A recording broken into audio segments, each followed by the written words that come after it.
آگے اللہ فرماتے ہیں اولئک الذین اشتروا الضلالۃ بالہدی، اولئک یہ وہ لوگ ہیں، الذین اشتروا، اشترا کا معنی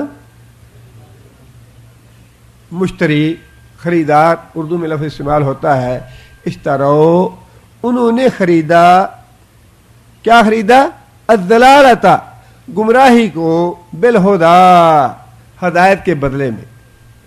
اللہ تعالیٰ نے تو کلمہ نصیب کیا تھا، اللہ نے ہدایت کے راستے پہ اللہ لے آئے تھے انہیں، اور اگر تھوڑی سی غور و فکر کرتے، عقل سے کام لیتے تو بہت بڑی نعمت تھی کلمہ پڑھ لینا، لا الہ الا اللہ محمد رسول اللہ۔ لیکن اللہ فرماتے ہیں کہ یہ ایسے بیوقوف اور احمق ہیں کہ انہوں نے تجارت ایسی کی کہ ہدایت دے کے گمراہی کو خریدا، کلمہ پڑھنے کے باوجود دل میں کفر کو جمائے رکھا، دل میں کافروں سے محبت رکھی، کافروں کی تہذیب و تمدن سے محبت کی، کافروں کے شہروں سے محبت کی، کافروں کو جو اللہ تعالیٰ نے فرمایا کہ میں نے ان کو مال اور زیب و زینت دنیا کی دی ہے، اس سے دھوکہ کھا گیا ہے۔ اللہ نے فرمایا لا تعجبک اے محمد صلی اللہ علیہ وسلم، دھوکے میں نہ پڑنا اس مال و دولت سے۔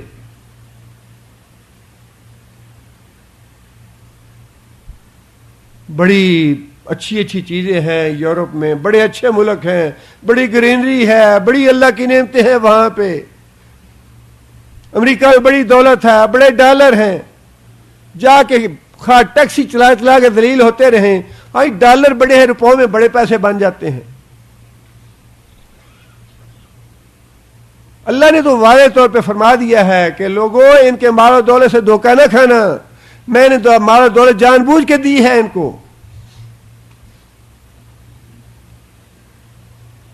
تاکہ یہ گمراہی میں اور بھی زیادہ ہوں اور ان کو میں سخت سزا دوں۔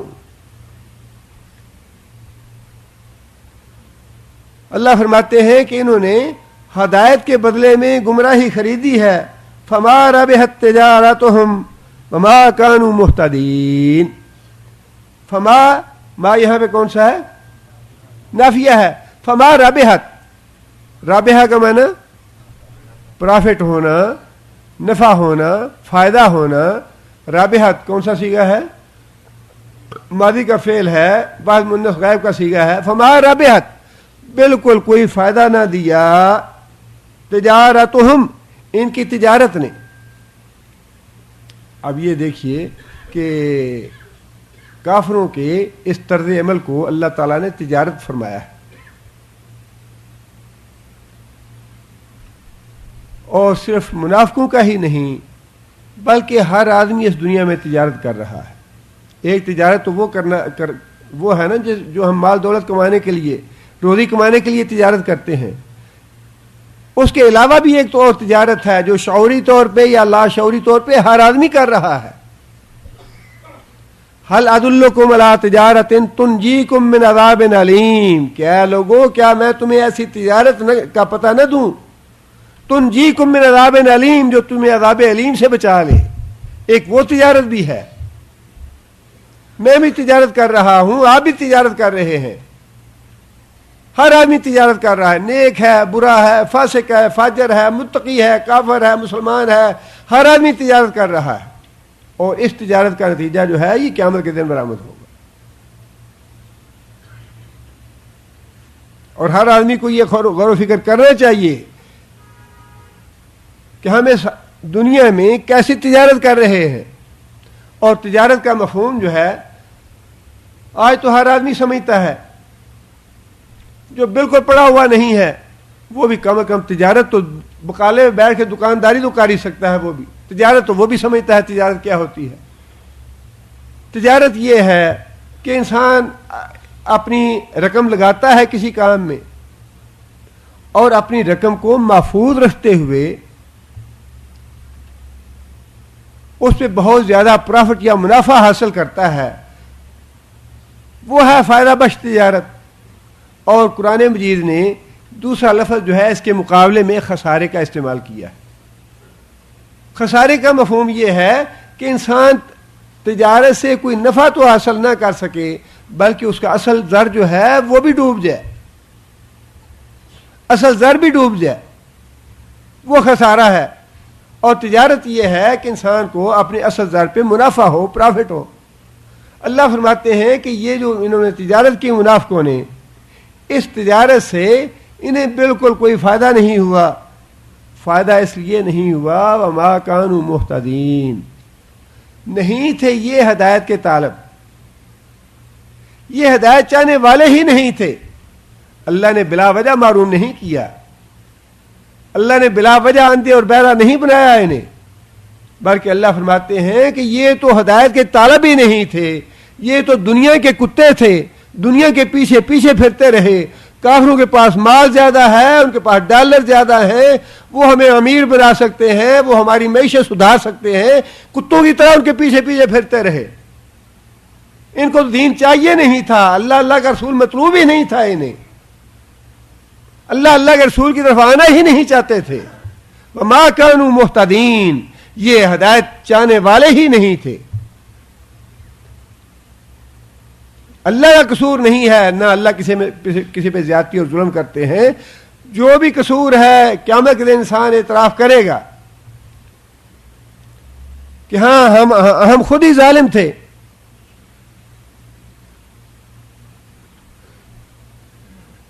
لو کننا سمے قیامت کے دن کہیں گے کہ اگر ہم بات سن لیتے اور سمجھتے تو آج ہم جہنم والوں میں نہ ہوتے. اپنے گناہوں کا اعتراف کریں گے. لو کننا نسمع او ناقل ما کننا فی اصحاب السعیر فاعترفوا بذنبہم. قیامت کے دن یہ منافق بھی اور یہ کافر بھی فاعترفوا, اعتراف کریں گے, بذنبہم, اپنے گناہوں کا, فسحقا لاصحاب السعیر. اللہ فرماتے ہیں کہ لعنت ہو ان ظالموں پہ, ان منافقوں پہ بھی اور کافروں پہ بھی, جنہیں دنیا میں اللہ نے سیدھا راستہ بتایا, سیدھا راستہ دکھایا, لیکن اس کے باوجود انہوں نے سیدھے راستے پہ آنا گوارا نہیں کیا. ما کانوا مہتدین, یہ ہدایت کے طالب ہی نہیں تھے, ہدایت چاہنے والے ہی نہیں تھے. آگے پھر اللہ تعالیٰ نے دو مثالیں دی ہیں منافقوں کی, اور انہی دو مثالوں سے مفسرین نے منافقوں کی دو قسمیں کی ہیں. ایک قسم تو وہ ہے جن کی مثالیں میں نے پہلے دی آپ کو. عبداللہ بن ابی تھا نبی صلی اللہ علیہ وسلم کے زمانے میں, جس نے کلمے کا اقرار ہی اس لیے کیا کہ کسی نہ کسی طرح مسلمانوں کی بے حکمی کرے, مسلمانوں کو نقصان پہنچائے, اسلام کی جڑ کاٹے. اس کی نیت میں, ارادے میں ہی یہ بات شامل تھی.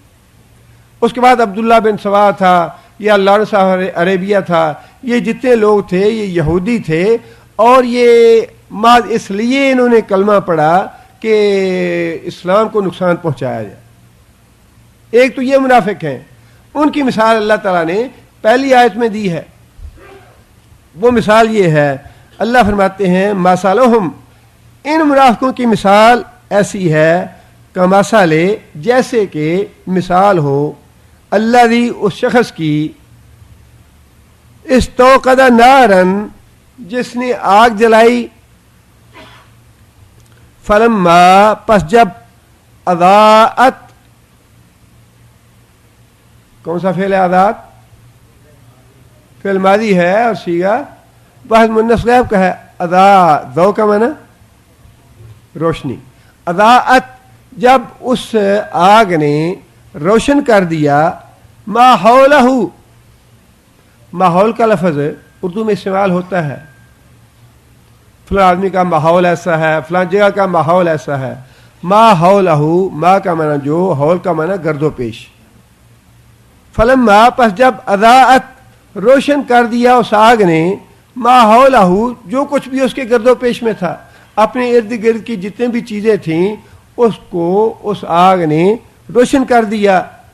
اور اس آگ میں یہ نظر آنے لگا کہ حق کیا ہے, باطل کیا ہے, نیکی کیا ہے, برائی کیا ہے, ہدایت کیا ہے, گمراہی کیا ہے.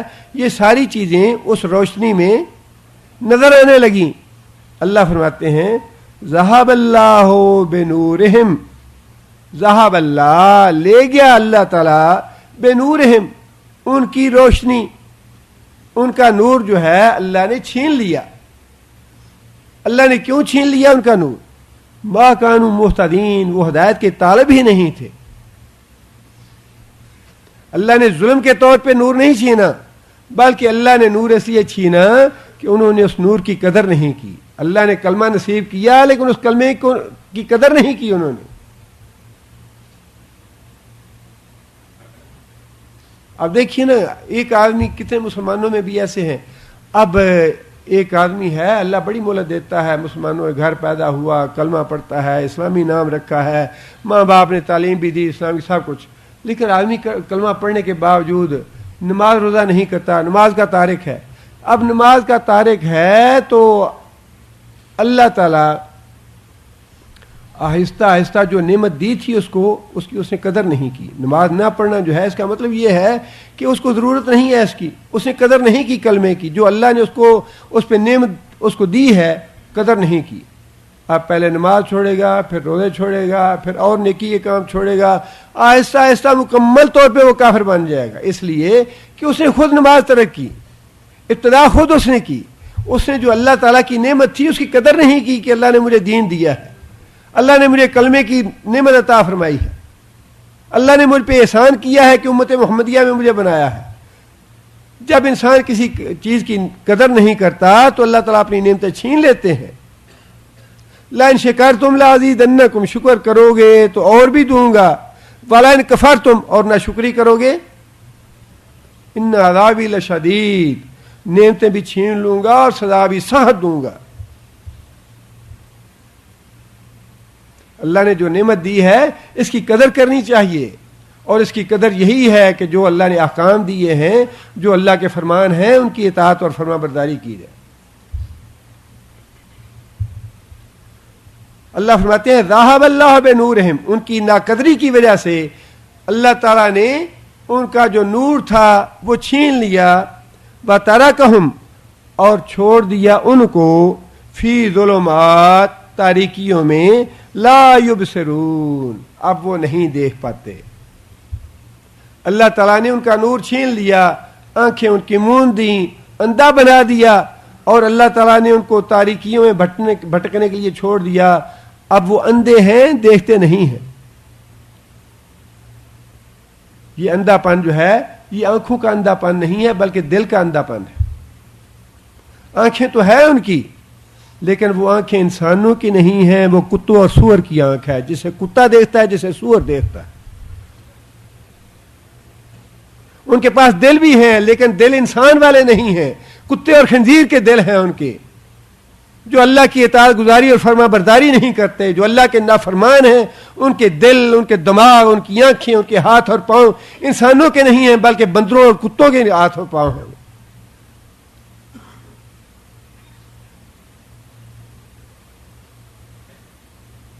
وَجَعَلَ لَكُمُ السَّمْعَ وَالْأَبْصَارَ وَالْأَفْئِدَةَ قَلِيلٌ مَا تَشْكُرُونَ، یہ میں نے ہاتھ، پاؤں اور دل اور دماغ جو ہیں اس لیے دیے ہیں کہ تم میرا شکر ادا کرو.